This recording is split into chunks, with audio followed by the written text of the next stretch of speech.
This video is sponsored by SPO Digital Marketing. Join SPO Digital Marketing work from home opportunity. Mobile-based part-time job perfect for students, homemakers and soap seekers. Use your free time to earn, no fixed hours. Work at your convenience. Just share and publish content. Simple talks, no selling or no referral. Have a Facebook, Instagram or YouTube account? You are already eligible. Earn daily income with instant payouts. Start from day one. Send your name and qualifications and WhatsApp 999410416 and get details instantly. Skip பண்ணாதீங்க. பெரிய தப்பு. தினம் 300 ரூபாய் சம்பாதிக்க அரிய வாய்ப்பு. Instagram, Facebook பயன்படுத்த தெரிந்தால் போதும். Content post and content publishing மூலமா தினம் 300 ரூபாய் சம்பாதிக்கலாம். இந்த வேலை செய்ய 5 நிமிடம் போதும். Work training support, group communication support, all language customer live chat support, முக்கியமா சொந்தமா ஒரு பிசினஸ் ஸ்டார்ட் பண்ற அளவுக்கு உங்களால கற்றுக்கொள்ளவும் முடியும், சம்பாதிக்கவும் முடியும். இந்த வேலை வாய்ப்பு வழங்குவது 5 வருடத்திற்கு மேல ரன் ஆகிட்டு இருக்க நம்ம தமிழ்நாட்டு company school of business organisation private limited. மேலும் விவரங்களுக்கு டிஸ்கிரிப்ஷன்ல கொடுத்திருக்க நம்பருக்கு வாட்ஸ்அப் பண்ணுங்க.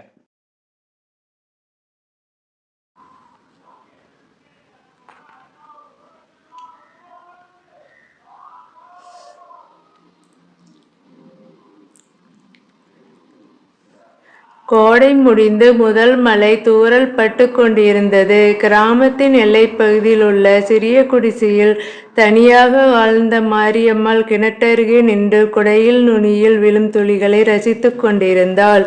அந்த நேரத்தில் திடீரென கதவின் முன் ஓர் நிழல். அம்மா, உள்ளே வரலாமா என்ற குரல், மெதுவான குரல். கதவை திறந்தவுடன் 15 வயது இருக்கும் ஒரு சிறுவன் முளைக்க நனைந்து கொண்டு நடந்து கொண்டிருந்தான். ஏன் பாப்பா இப்படி, எங்கடா போறே என்று மாரியம்மாள் அக்கறையுடன் கேட்டாள். பஸ் கிடையாது அம்மா, நகரம் போகணும் ஒரு வேலைக்காக என்று தயக்கத்துடன் கூறினான். மாரியம்மாள் அவனை உள்ளே அழைத்து எரியும் அடுப்பருகே அமரச் செய்தாள். இஞ்சிச்சாறும் சூடான உணவும் கொடுத்தாள். சிறுவன் மெதுவாக தன்னுடைய கதையை சொல்லத் தொடங்கினான். பெற்றோர் இல்லை, கிராமத்தில் வேலை கிடைக்காமல் நகரத்தில் தொழில் கட்டடம் ஒன்றில் வேலை பார்த்து விடலாம் என்ற நம்பிக்கையில் பயணம். ஆனால் மழையில் பாதையில் சிக்கி விடுவதால். அவன் பேசிக்கொண்டிருந்த போது மாரியம்மாளின் கண்களில் நீர் வழிந்தது. 20 வருடங்களுக்கு முன் அவளுடைய ஒரே மகனும் வேலைக்காக நகரத்திற்கு போன போது திரும்பி வரவில்லை. விபத்தில் உயிரிழந்தான். அந்த நாள் முதல் யாராவது உதவி கேட்டாலே மனது உடைந்து போகும்.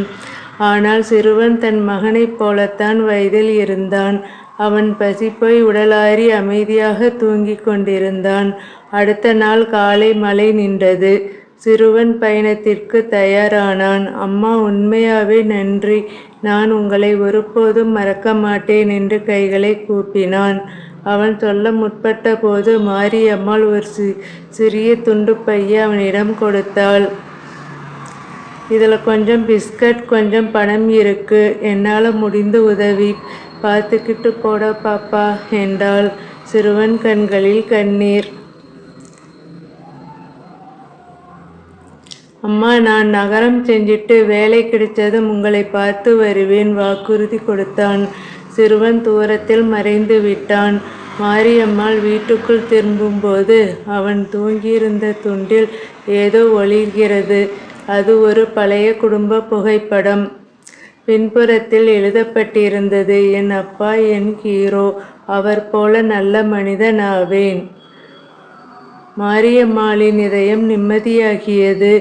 அவள் நினைத்தாள், என் மகன் போலும் நான் ஒரு உயிருக்கு தாய் மாதிரி ஆனேனே, இதுவே போதும். வெளியில் மெல்ல மீண்டும் மழைத்துளிகள் விழத் தொடங்கின.